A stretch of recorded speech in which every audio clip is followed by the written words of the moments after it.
Hey guys, I'm MG, and today we'll be looking at X-Men, which is a 2000 American superhero film that is based on a comics with the same name, that was directed by Bryan Singer and written by David Hayter. However, we're not here to sing or hate, we're here to review. So why do we do that?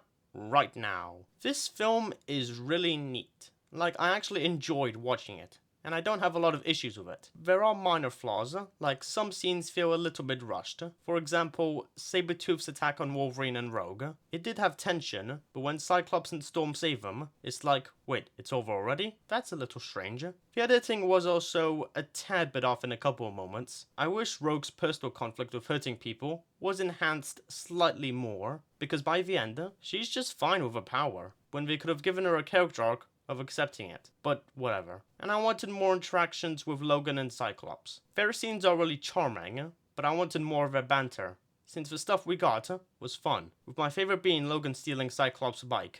It would have been funnier if he broke the bike, but as it is, it's still quite funny. And I feel like defeating the villains was a little too easy. They certainly did struggle in the fight, but if they struggled more, their victory could have been more rewarding to the audience. But outside of these minor issues, this film was just enjoyable. It's got a simple story, but for the first X-Men film, that makes sense. And I really love its simplicity. It was easy to follow, while also not being one note, which was really nice, and got me attached to pretty much everything that was happening on screen. The characters are all really endearing, with great performances from each and every one of them. Logan was really compelling, with fun interactions between other characters, and Hugh Jackman's performance was riveting. Professor X was quite likable, with a great performance from Patrick Stewart. Magneto was a really threatening villain, with a handful of scary moments that make him a really effective antagonist, with a menacing performance from McKellen. Jean Grey was really amusing, with a natural performance from Famke Jansson.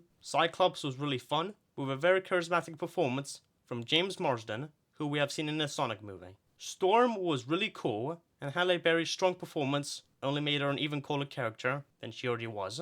Rogue was a really interesting character, with sweet moments between her and Wolverine, especially the goodbye scene, which was really investing. And Anna Paquin's performance really worked for me, and made me care for her character even more than I already did. And the members of the Brotherhood had really cool powers, with solid performances from each performer, and they felt like a natural threat to the main characters, which was very nice. The special effects look a little bit dated, but they have aged decently enough, and look pretty good, despite its slight aging. The music was a little lackluster, but when it plays, it was really good, and it captured the tone of the film really nicely. The action was pretty strong as well. Sabretooth's attack was tense, the Brotherhood kidnapping Rogue was a really powerful scene, especially when Magneto was pointing guns at the cops. That was the best scene of the whole film. It was so tense, and I just couldn't look away from it. And the climax was pretty solid as well, with great cinematography that made it even more exciting. The pacing was mostly pretty strong, with almost every scene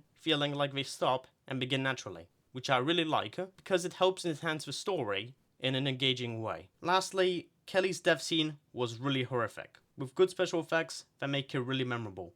So that's awesome. Overall, this film was a really nice introduction to the X-Men universe, and I would highly recommend it if you're a fan of this genre. 8.7 out of 10. Goodbye everyone, and thank you for watching. Bye.